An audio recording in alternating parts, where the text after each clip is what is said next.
영혼이 없다 이런 말을 들어보신 적이 혹은 사용하셨던 적이 있으실 것입니다. 우리가 이 사람은 영혼이 없다라는 말을 할 때에는 그 안의 의미가 진심이 느껴지지 않는다라는 것입니다. 참이 아니고 그냥 껍데기만 있는 모습, 그 모습을 보고 이야기하는 부정적인 표현이죠. 영혼이 없는 사람은 로봇처럼 철학도 없고 신념도 없어 보이는 그런 사람이라는 것입니다. 몇 해 전에 미스 코리아 진으로 뽑힌 한 아가씨가 있었습니다. 진입니다. 1등으로 뽑힌 사람입니다. 어떤 TV 프로그램에 출연을 했습니다. 그래서 사회자가 이런 질문을 했습니다. 어떤 사람과 결혼하고 싶냐? 그러니까 그녀는 조금도 주저하지 않고 송중기라고 대답했습니다. 사회자가, 그때는 송중기 씨가 결혼하지 않을 때였어요. 사회자가 송중기 씨에게 영상 편지를 띄우라고 했습니다. 그러자 대뜸 그녀는 송중기 씨 이렇게 하다가 갑자기 여보 이러는 거예요. 참 한심하고 딱하다는 생각이 들었습니다. 이 겉으로 보기에는 멀쩡하고 이쁘고 잘났는데 저렇게 말하는 것과 행동이 어찌 그렇게 빈 사람처럼 보일까, 이런 생각이 들었습니다. 영혼 없는 사람처럼 보였습니다. 사회자도 당황을 했어요.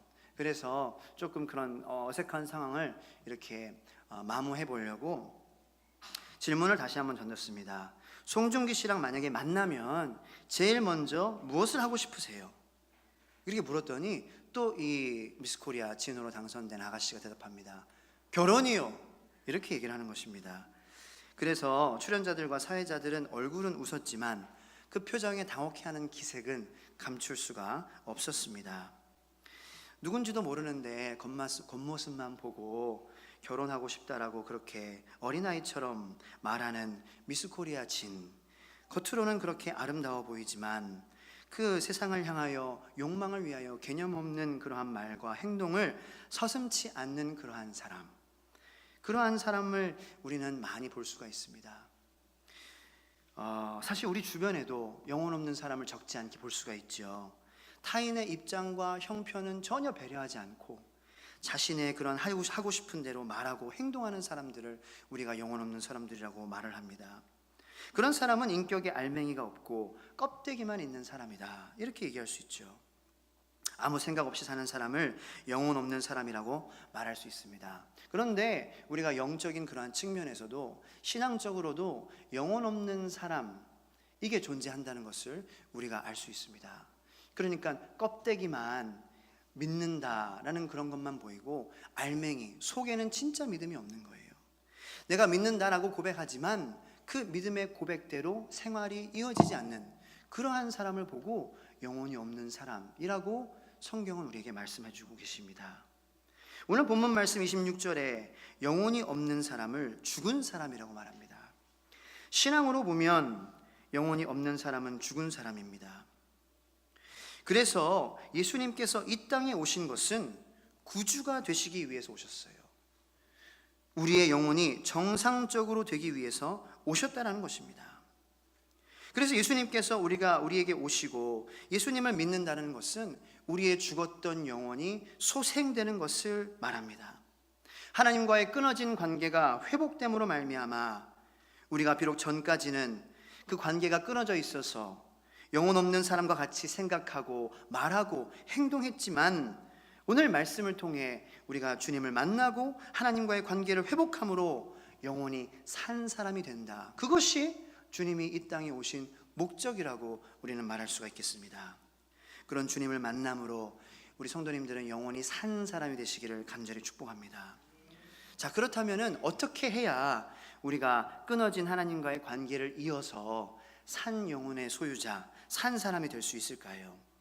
끊어진 하나님과의 관계를 잇는 것은 고백입니다. 믿음의 고백이 분명해야 됩니다. 베드로의 고백이 무엇입니까? 주는 그리스도시요 살아계신 하나님의 아들이라는 그러한 마음의 신앙 고백이 있어야지 하나님과 우리와의 끊어진 관계가 이어질 수 있다는 것입니다. 그러면 하나님과 나와의 관계가 회복이 되어 나는 하나님의 자녀가 되고 하나님은 나의 아버지가 되는 것입니다. 그런데 우리가 신앙생활을 하면서 우리가 좀 혼란스러운 그런 질문 가운데 우리가 맞닥뜨릴 때가 있습니다. 과연 이 고백만으로 영혼 없이 죽은 몸에서 산 영혼으로 구원받게 되는 것인가? 왜냐하면 우리가 영혼, 그 구원과 그리고 그 행함, 믿음과 행함이라는 그러한 두 가지의 그런 그 갈래에서 우리가 좀 혼란스러움을 겪을 때가 있다라는 것입니다. 오늘 본문의 말씀도 영혼 없는 사람을 행함이 없는 사람이라고 말합니다. 자, 말하자면은 믿음으로만 구원받는 것이 아니라 행함이 있어야 완성이라는 거예요. 근데 우리는 분명하게 우리가 성경 말씀을 통해서 배우고 아는 것이 무엇입니까? 오직 믿음으로만 구원받는 것이다. 그것이 우리 개혁교회가 가톨릭 교회로부터 나온 그러한 중요한 교리입니다. 오직 믿음으로만 구원받을 수 있다. 그때 당시에는 그렇지 않았거든요. 하지만 우리가 개혁되어서 개신교가 중요하게 생각하는 교리 중에 하나가 오직 믿음으로만 구원받는 것이다. 맞습니다. 구원은 믿음으로만 받는 것이 맞습니다. 이것이 기본적인 기독교의 교리입니다. 갈라디아서 2장 16절 말씀도 이를 뒷받침합니다. 사람이 의롭게 되는 것은 율법의 행위로 말미암음이 아니요 오직 예수 그리스도를 믿음으로 말미암는 줄 알므로 우리도 그리스도 예수를 믿나니 이는 우리가 율법의 행위로서가 아니고 그리스도를 믿음으로써 의롭다 함을 얻으려 함이라. 율법의 행위로서는 의롭다 함을 얻을 육체가 없느니라. 그러니까 이 말씀의 요지는 믿음으로써 구원받는다라는 거예요. 행위로써 구원받을 사람은 아무도 없다라는 것입니다. 불교에서 가장 존경받는 스님 중에 한 명이 성철 스님이죠. 성철 스님이 죽을 때에 본인은 지옥 간다 이렇게 말하고 죽었습니다. 우리가 그러한 그 사실을 볼 때에 깨달을 수 있는 것은 아무리 노력을 해도 아무리 도를 닦고 아무리 선을 행하고 그런 그 도덕적으로 내가 이런 그 권선징악 이 논리에 의거해서 내가 선을 행하고 그렇게 산들 구원의 확신이 없다라는 거예요. 그런 존재가 바로 우리 인간이라는 것입니다.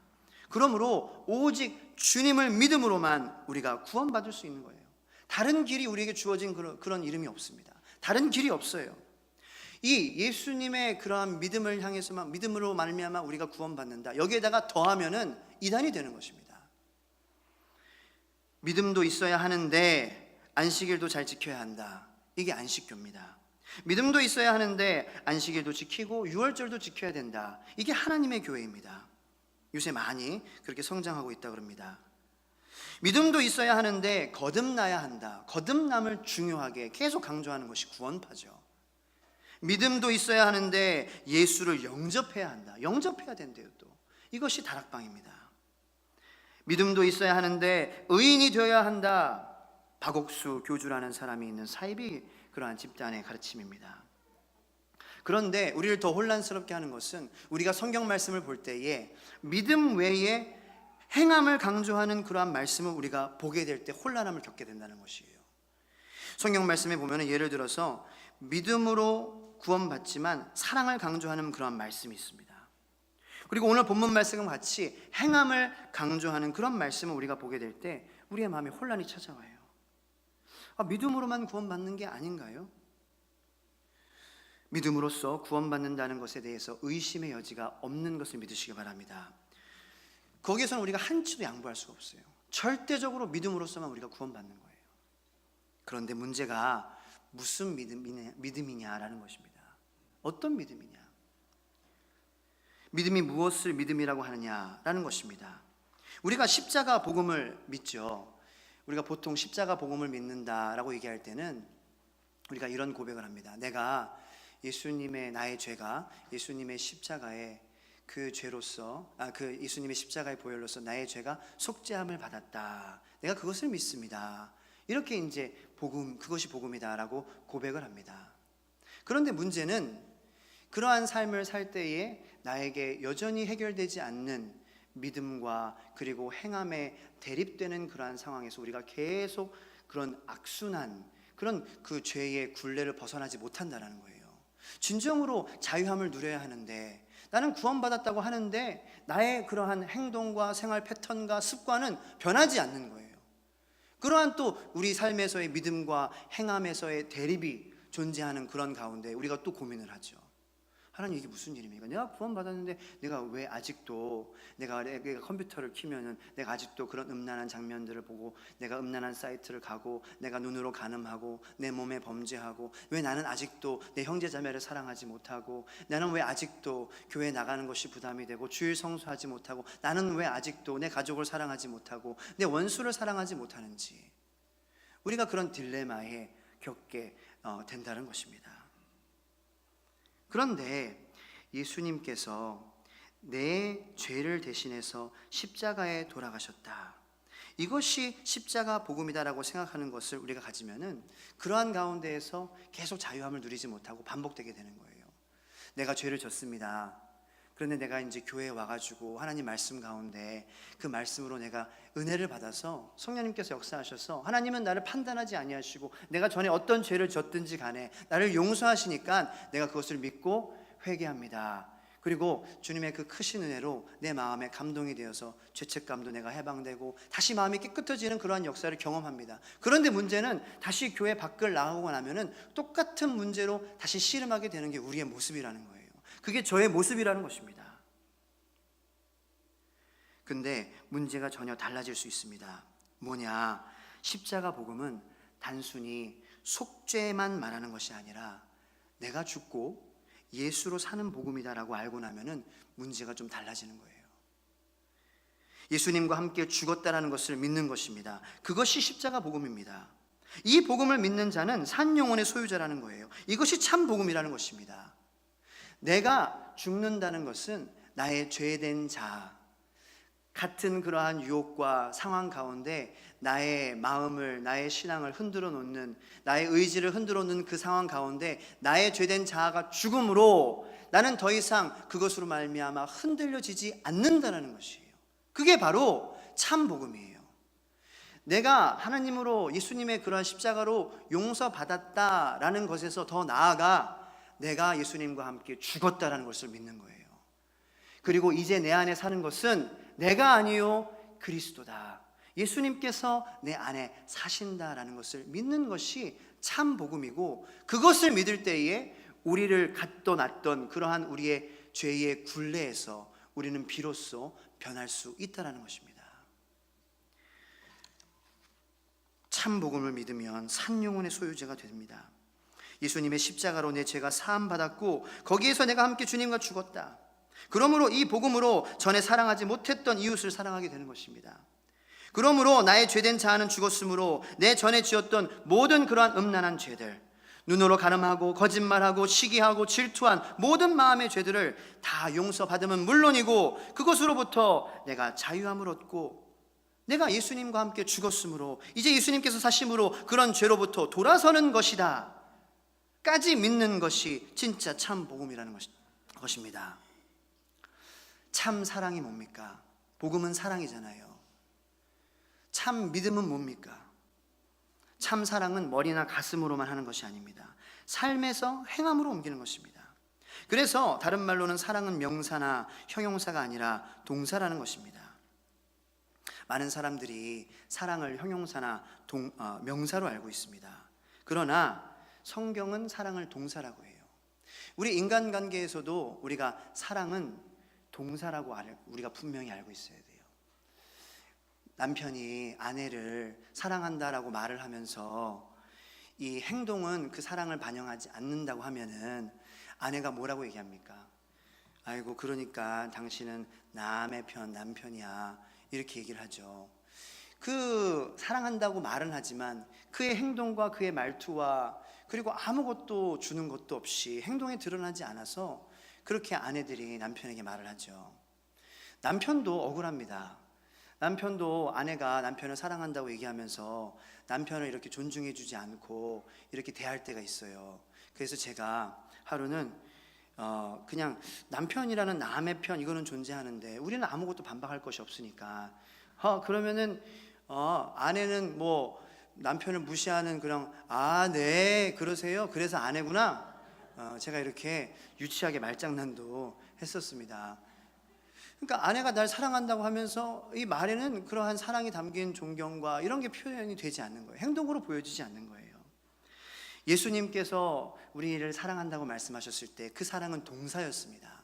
그냥 말로만 사랑하신다고 그런 게 아니에요. 실제로 내려오셨어요. 내려오셔서 실제로 십자가를 지셨어요. 실제로 골고다 언덕을 오르셨습니다. 실제로 예수님께서 십자가에 못 박혀 돌아가셨습니다. 그냥 내가 너희들을 향한 마음이 있지만, 그렇지만 그것이 아니었습니다. 마음에 있고 그리고 행동하셨습니다. 그래서 오늘 본문 말씀에서는 한마디로 말합니다. 이와 같이 행함이 없는 믿음은 그 자체가 죽은 것이라. 그리고 또 말합니다. 영혼 없는 몸이 죽은 것 같이 행함이 없는 믿음은 죽은 것이니라. 우리가 육신을 통하여서 영혼을 관리한다, 이것은 잘못된 논리예요. 우리가 영혼을 통해서 육신을 관리하는 것입니다. 그래서 율법으로 구원받을 수 없다는 것이 그 말이에요. 우리가 육신을 아무리 율법이라는 그러한 하나님의 법으로, 하나님께서 말씀하신 그 법으로 관리를 하려고 한들 절대로 만족할 수 없다는 게 바로 육신이라는 것입니다. 하지만 반대로 생각해서 영혼이 먼저 잘 되면 바른 신앙생활을 할 수 있다는 거예요. 육체가 관리가 된다는 것입니다. 죄로부터 자유함을 얻게 된다는 것입니다. 죄의 굴레로부터 벗어날 수 있게 된다는 것입니다. 영혼이 잘됨 같이 범사가 잘되고 강건하기를 원한다, 이것이 성경 말씀이잖아요. 그래서 영혼이 잘되는 것은 뭐냐? 예수님을 믿고 행함으로 동사가 있는 신앙생활을 할 때에 우리의 영혼이 잘되는 줄로 믿으시길 바랍니다. 그게 영혼을 통해서 육을 관리하고 행함이 가지고 있는 능력이에요.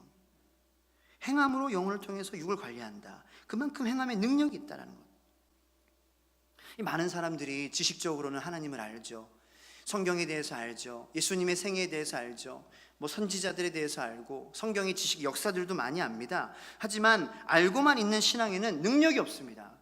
알고만 있어서는 그것이 그를 구원할 수가 없어요. 행해야 돼요. 우리가 수영을 할 줄 안다, 내가 배영에 대해서 알아, 자유형에 대해서 알아, 평형에 대해서 알아. 근데 그 사람이 물에 빠졌는데 그냥 아는 것만 있는 거예요. 그러면은 그 수영에 대한 지식은 아무 소용이 없는 거예요. 실제로 수영을 행해야 됩니다. 연습해서 자유형 할 줄 알아야 돼요. 평형 할 줄 알아야 돼요. 배영 할 줄 알아야 돼요. 그래서 그 말을 할 때에 그 말에 이 능력이 있는 겁니다. 할 줄 모르는데 물에 빠져서 허우적거리고 있는데 나 알아. 이게 무슨 가치가 있고 무슨 소용이 있겠습니까? 마찬가지로 우리가 교회를 다니면서 스스로 믿음이 있다고 합니다. 그런데 그 믿음에 행함이 없다고 한다면 그 사람의 믿음은 아무것도 아니라는 거예요. 오늘 본문 말씀은 내 형제들아, 만일 사람이 믿음이 있노라 하고 행함이 없으면 무슨 이익이 있으리요? 그 믿음이 능히 자기를 구원하겠느냐? 이렇게까지 말씀을 하세요. 이 말씀은 행함이 없는 믿음에 하나님의 축복이 있을 수 없다라는 말씀이고, 행함이 없는 믿음에 하나님의 구원이 이룰 수 없다라는 말씀입니다. 로마서 10장 10절 말씀에는 이렇게 기록되어 있습니다. 사람이 마음으로 믿어 의에 이르고 입으로 시인하여 구원을 받는다. 자, 상상해 보시기 바랍니다. 마을 금고 앞에 교회에서 이렇게 사람들에게 광고를 하는 거예요. 오전 10시부터 나는 예수 믿습니다 라고 소리치면 100만 원을 주겠습니다. 그러면 교회에 한 번도 안 나온 사람, 불교, 이슬람교, 무슨 단군 이상한 교, 여러 가지 종교의 사람들, 별의별 사람들이 다 나와가지고 마이크 잡고 나는 예수님을 믿습니다 얘기할 수 있을 거예요. 왜 그렇습니까? 100만 원을 주니까 그렇죠. 자, 그렇다면 나 예수님을 믿습니다라는 그 고백 가운데 그 고백이 진정한 고백일까요? 그 고백으로 그 사람이 그것을 시인하고 했다고 해서 지옥에서 천국으로 가는 것일까요? 그렇지 않죠. 그러니까 이 로마서 10장 10절의 말씀, 이 말씀을 자세히 보면은 이 야고보서 2장 26절의 말씀을 지원하고 지지하고 있다는 것입니다.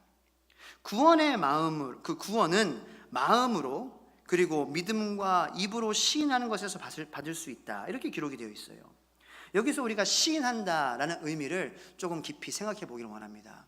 시인한다는 그냥 말하는 게 아니에요. 영혼 없이 말하는 것이 아닙니다. 이 New Living Translation이라는 영어 번역본에는 이렇게 기록이 되어 있습니다.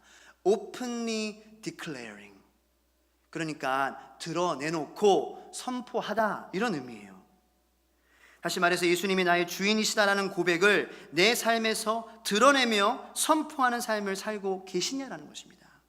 우리는 차에서 운전대를 잡을 때에, 집안에서 가족을 대할 때에, 사회에서 사회생활할 때에, 길거리에서 혹은 방에서 혼자 있을 때에 우리가 하는 행동들로, 가지는 마음가짐들로 예수님이 나의 주인이시다라는 것이 드러나고 선포되어지고 있냐라는 그러한 질문 우리가 해야 된다는 것입니다. 아니라면 우리가 깊이 생각해야 돼요. 고민해야 돼요. 우리가 믿는 복음은 어떤 복음인지 우리가 깊이 생각해 봐야 됩니다. 참 복음이 뭐냐? 십자가로 우리의 과거의 죄가 다 사함을 받고, 그리고 나의 못된 자아가, 죄된 자아가 예수 그리스도 십자가의 주님과 함께 못 박아 죽음으로 말미암아 현재의 죄 그리고 미래의 죄 동안 예수님께서 사심으로 다 자유받고 용서받는다라는 것이 참 복음임을 우리가 깨달아야 할 줄로 믿으시길 바랍니다. 그것이 예수님께서 우리의 모든 과거의 죄, 현재의 죄, 미래의 죄를 해결하신다는 것의 의미예요. 그 참 복음으로 나아가지 않으면 현재와 미래에 대한 죄사함이 없다라는 것입니다. 왜냐? 우리는 죄된 자아, 그 자아가 해결받지 못한 상태에서 계속해서 그렇게 씨름할 거기 때문에, 계속해서 넘어지고 유혹에 당할 거기 때문에 그렇습니다.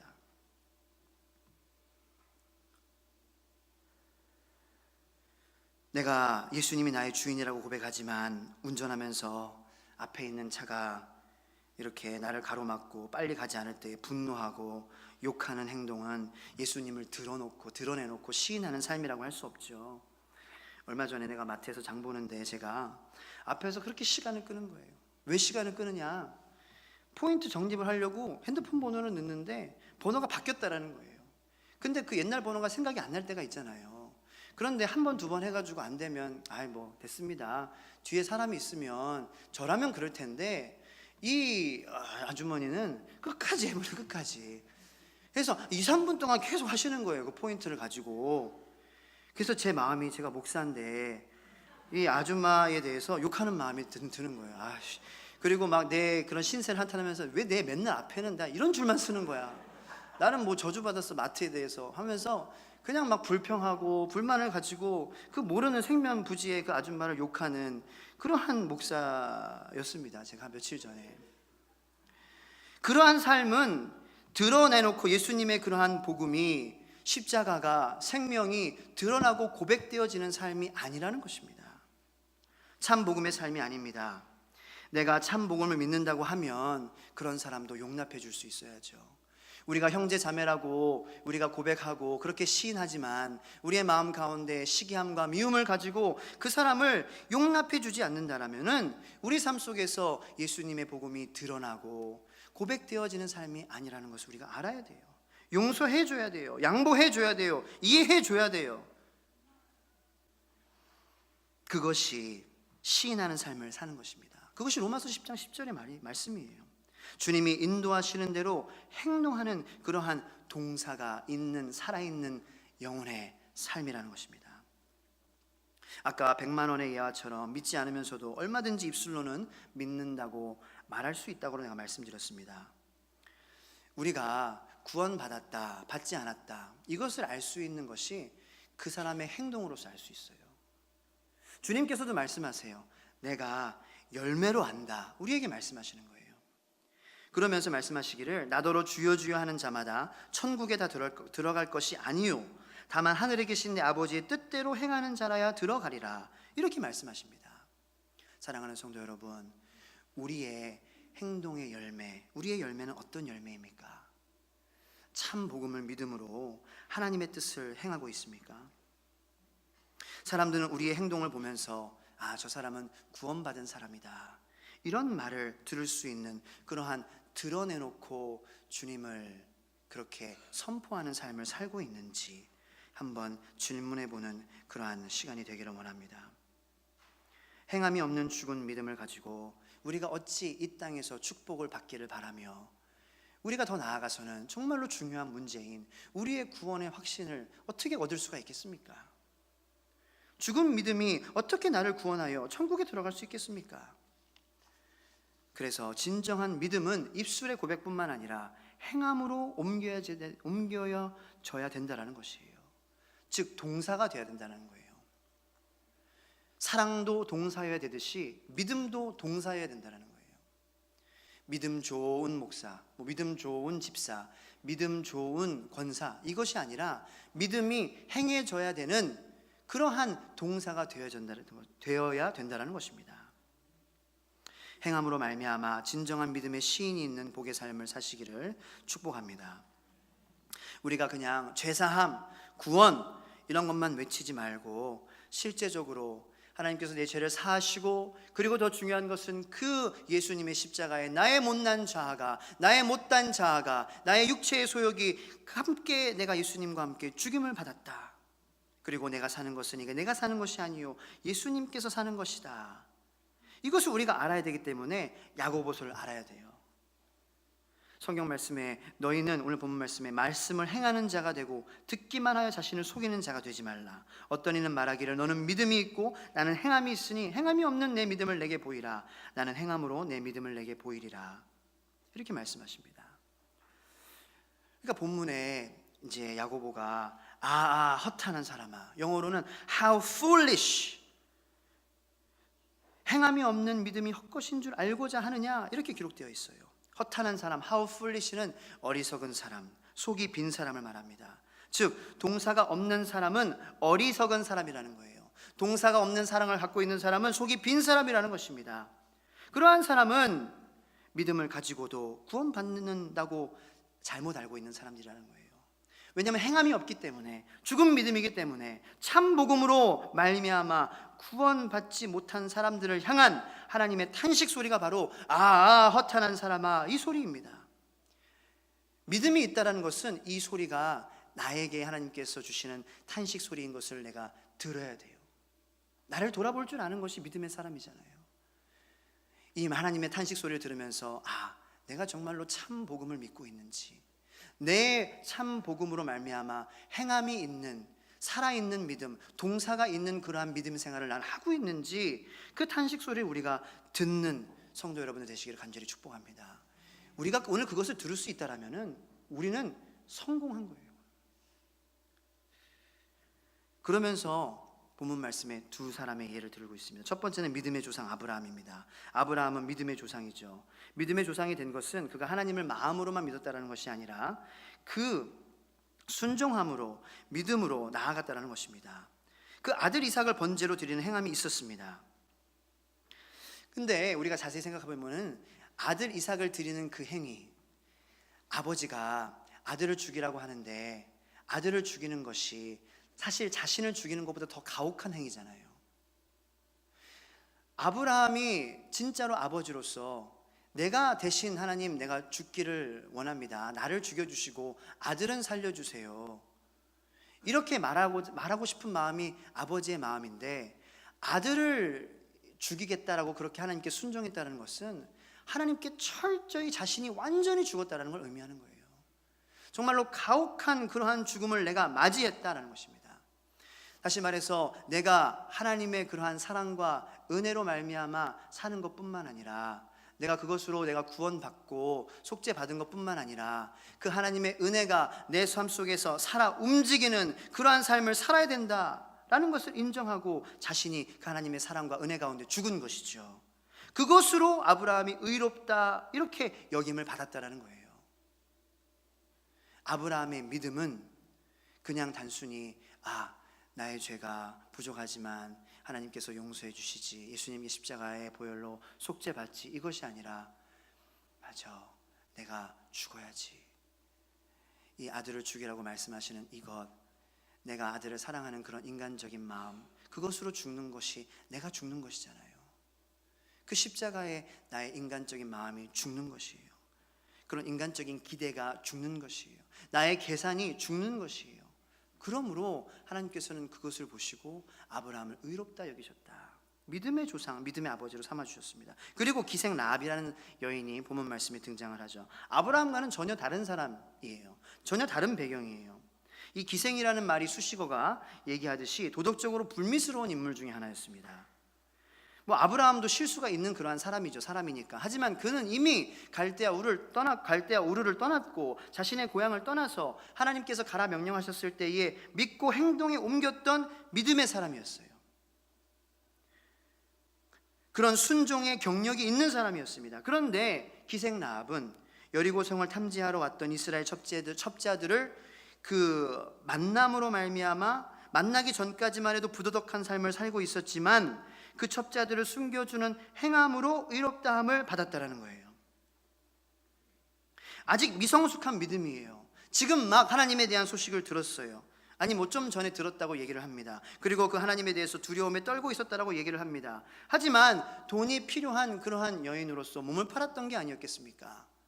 쉽게 돈을 벌 수 있는 그러한 기회가 찾아왔잖아요. 이 첩자들은 신고만 하면 되는 거예요. 그러면은 사람들이 와가지고 군사들이 와서 데려가고 포상금을 주겠죠. 그렇게 돈에 매여서 도덕적인 그러한 삶을 다 버리고 부도덕한 그러한 불미스러운 삶을 살고 있었던 여인이었지만 그러한 돈의 욕심 가운데 죽었어요. 예수 그리스도의 십자가에 죽었어요. 그러므로 어떠한 일이 벌어졌습니까? 그 전까지 살던 삶과는 아주 다른 대조되는 그러한 하나님의 사람으로서의 삶으로 변했다라는 것입니다. 더 이상 그 여인을 가두었던 그런 죄의 굴레에서 이 여인은 하나님을 믿고 나를 용서해 주신다는 그러한 믿음을 가지고, 그리고 그 믿음에서 멈추는 것이 아니라 행함으로 그 첩자들을 구해줌으로 말미암아 내가 죽고 이제 하나님이 사신다, 그러한 믿음으로 구원받으면 물론이고 새로운 삶을 살게 되었다는 거예요. 예수님의 조상 중에 한 명으로 포함되게 됐습니다. 우리 성도님들에게도 그러한 축복이 임하게 될 줄로 믿으시기 바랍니다. 참 복음을 가지고 우리가 주님께 나아가면 하나님의 기적이, 하나님의 간증이 우리에게 임하게 되는 것입니다. 그리고 여리고성이 함락될 때에 빨간 줄을 내려 그 여인을 포시하여 구원을 받았습니다. 이 여인도 행함이 있는 동사에 믿음이 있기에 구원을 받은 거예요. 생명도 그렇게 죽음을 면하게 된 것이죠. 그러한 모든 물질적인 만질 수 있는 그러한 복들도 우리가 참 복음을 믿음으로 우리의 영혼이 잘됨으로 받을 수 있다. 그러한 복을 받으시기를 간절히 축복합니다. 하나님께서 저는 깨달음을 주신 게 궁금증을 먼저 주셨어요. 왜 야고보는 이 대조되는 두 인물들을 예시로 삼았을까? 우리에게 말씀하시는 거예요. 아브라함이 전에 어떠한 삶을 살았든지 간에, 라합이, 기생 라합이 어떠한 삶을 살았든지 간에 그것이 중요한 것이 아니다. 과거에 순종했던 경력, 믿음으로써 살았던 경력, 그것이 너를 지금 구원에 이르는 나의 삶을, 나의 사랑을 드러놓고 선포하는 삶을 살게 하는 것이 아니라, 복을, 축복의 삶을 살게 하는 것이 아니라 지금 내 말씀 가운데 순종하는 믿음, 동사가 있는 그러한 신앙생활이 너를 구원하게 하고 너를 변화시킨다는 것을 우리에게 말씀해 주고 계신다는 것입니다. 라합과 같은 그런 불미스러운 그러한 흑 역사를 가지고 있는 성도님 계십니까? 잊고 싶은, 지우고 싶은 그러한 역사를 가지고 있는 그런 성도님 계십니까? 아니면은 옛날부터 쭉 신앙생활 한 가운데 우리가 모태신앙 우리가 했다, 그래서 모태 하는 그러한 마음으로 이렇게 그냥 믿음의 그러한 그 참 복음으로 나아가지 못하고 우리를 그런 계속 넘어뜨리려 하고는 그런 죄의 굴레에서 벗어나지 못하고 어려움을 겪고 있는 참 복음을 누리지 못하는 그런 성도님이 계십니까? 중요한 거는 지금이라는 거예요. 지금 내가 예수님의 그 십자가로 나아가 속죄함을 받는다 믿고, 내가 거기에 죽음으로 예수님께서 사신다, 그것을 믿음으로 행함이 있는 삶을 사는 그 삶이 귀하다, 이렇게 말씀하시기를 원하시는 그 이유 때문에 이 두 사람의 이 대조가 있다라는 것을 깨달음을 주셨다는 것입니다. 그러므로 성도 여러분들, 희망을 가지시기 바랍니다. 지금이 중요한 거예요. 과거는 아무 소용이 없어요. 과거에 우리가 했던 걸로 구원받는 게 아니에요. 하나님께서 축복하시는 것이 아니에요. 지금 내가 어떠한 복음을 믿고 있는지, 참 복음의 소유자 우리가 되어야 될 것입니다. 지금부터 100여 년 전의 일입니다. 태풍이 불어서 시골 교회가 날아갔습니다. 겨울이 다가오는데 가난한 교인들로서는 교회를 복구할 수가 없습니다. 그때 그 교회에 가난한 백집사라는 분이 계셨습니다. 그런데 보자기를 목사님에게 내놓습니다. 목사님은 보자기를 열어보자 놀라 소리칩니다. 집사님, 이 많은 돈을 어디서 구했습니까? 집사님이 울면서 말합니다. 제게 있는 집과 논을 다 팔았습니다. 이 겨울에 어떻게 지내려고 집을 팔았단 말입니까? 목사님이 묻습니다. 갈 곳이 없으면 성전에서 기도하면서 보내죠 뭐. 백집사님이 그렇게 말씀하십니다. 고집을 꺾을 수가 없어서 결국 그 돈으로 공사를 마치고 입당 예배를 드렸습니다. 그 입당 예배 때 지역에 있는 많은 교인들이 참석했습니다. 건축하게 된 사연을 듣고 눈물바다가 된 거예요. 마침 거기 선교사 한 분이 참석했습니다. 그분도 시종 울었습니다. 예배가 끝나자 선교사님께서는 백집사님을 불러서 이야기하십니다. 집사님, 참 귀한 일 하셨습니다. 하나님이 얼마나 기뻐하시겠습니까? 집사님 자녀를 제게 양자로 주시지 않겠습니까? 제가 집사님 대신 잘 길러서 다시 돌려드리겠습니다. 이때 백집사님은 제일 영리한 큰아들을 선교사님에게 양자로 주었습니다. 그 선교사님은 아들을 데려다가 정성껏 공부시켰습니다. 연희대학교를 졸업시키고 미국의 프린스턴 대학에서 천학박사 학위를 받게 했습니다. 그리고 그 사람은 귀국해서 그 자녀는 연세대 총장을 지내고 문교부 장관을 지냅니다. 그렇게 한국교회와 국가를 위해서 크게 공헌하게 되었습니다. 그분이 연세대의 전설인 고 백낙준 박사입니다. 하나님의 재단에 백집사님의 피를 부어드린 헌신으로 맺은 아름다운 열매였습니다. 이 백집사님의 믿음은 죽은 믿음이 아니었어요. 예수님의 십자가에 자신이 죽었습니다. 그래서 살아서 행동하는 동사가 있는 믿음을 가진 분이었습니다. 그 안에서 사시는 예수 그리스도로 말미암아 그분이 행함으로 말미암아 그분이 행함을 그렇게 온전히 맡겨드리고 그 자신을 온전히 드림으로 말미암아 동사가 있는 믿음을 가져 하나님의 간증거리가 만들어졌다는 것입니다. 사랑하는 성도 여러분, 우리도 하나님의 축복의 사람이 되어야 합니다. 그러기 위해서는 동사가 있는 살아있는 믿음을 가져야 됩니다. 우리 주님은 지금도 말씀하십니다. 사랑은 형용사가 아니야, 명사가 아니야, 동사다. 참 복음 가운데 행함이 동반된 산 믿음, 산 영혼의 복을 받으시기를 축복합니다. 사랑도 동사이고 믿음도 동사입니다. 동사가 산 영혼입니다. 산 영혼, 산 믿음의 아브라함과 라합이 되셔서 승리의 삶을 사시는 여러분들 되시기를 간절히 축복합니다. 기도하시겠습니다. 하나님,